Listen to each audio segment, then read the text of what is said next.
सम्मानित मुल्क के मालिकों, मैं बौद्ध भिक्षु सुमित रतन, साकेत मुक्ति आंदोलन उत्तर प्रदेश भारत।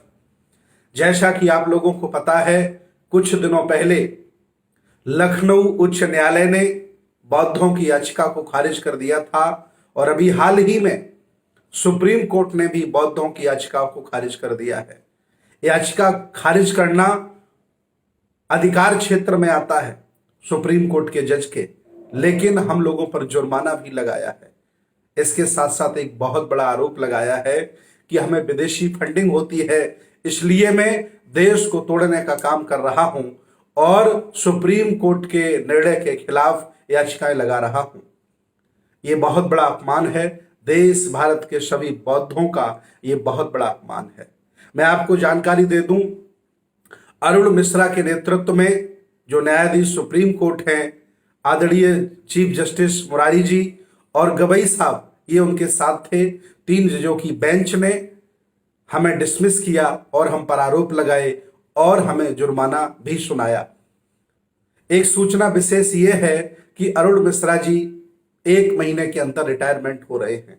मैं हिम्मत नहीं हारूंगा, मैं आप लोगों के बीच में जो आपने मेरी याचिका को डिसमिस किया है, मैं फिर उसके आप लोगों के समक्ष रिव्यू पिटीशन के माध्यम से फाइल करूंगा और एक बार फिर आपके अधिकार क्षेत्र में होगा कि आप मुझे सुने, मेरे एविडेंस देखें, मैं क्या कह रहा हूं और आखिर पूरे देश के बौद्ध क्या कहना चाहते हैं। मेरी जो मांगे हैं, मैं राम मंदिर का विरोधी नहीं हूं, मेरी पिटीशन में राम मंदिर का विरोध नहीं था।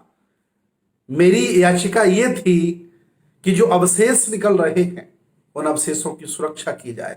अधिनियम बना है 1958, अधिनियम बना है 1972, उसके तहत जो अवशेष निकल रहे हैं, पूरा अवशेष उनकी सुरक्षा की जाए, ये सरकार की जिम्मेदारी है। और उनकी सुरक्षा के लिए एक वहां पर म्यूजियम संग्रहालय बनाया जाए, उसे राष्ट्रीय धरोहर घोषित किया जाए।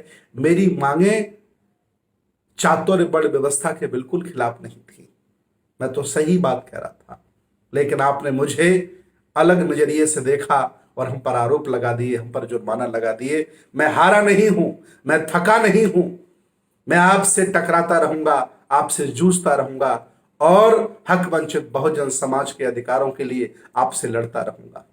देश मेरा है, बनाया देश हमने है। ये हम लोगों का ये कह सकते हैं कि एक बहुत बड़ा ड्रॉबैक है कि हम लोग इकट्ठे नहीं हैं, इसलिए चुल्लू भर लोग आज हम पर शासन कर रहे हैं। आर पार की लड़ाई हम आपसे लड़ेंगे, सामाजिक क्षेत्र में, धार्मिक क्षेत्र में, राजनीतिक क्षेत्र में, कहीं भी हम आप लोगों से लड़ते रहेंगे और अपने हकों के लिए आवाज उठाते रहेंगे। मैं फिर आपके रिटायरमेंट होने के बाद आदरणीय जज साहब, मैं रिव्यू पिटीशन फाइल करने के लिए आ रहा हूं। बहुत बहुत धन्यवाद, बहुत बहुत साधुवाद।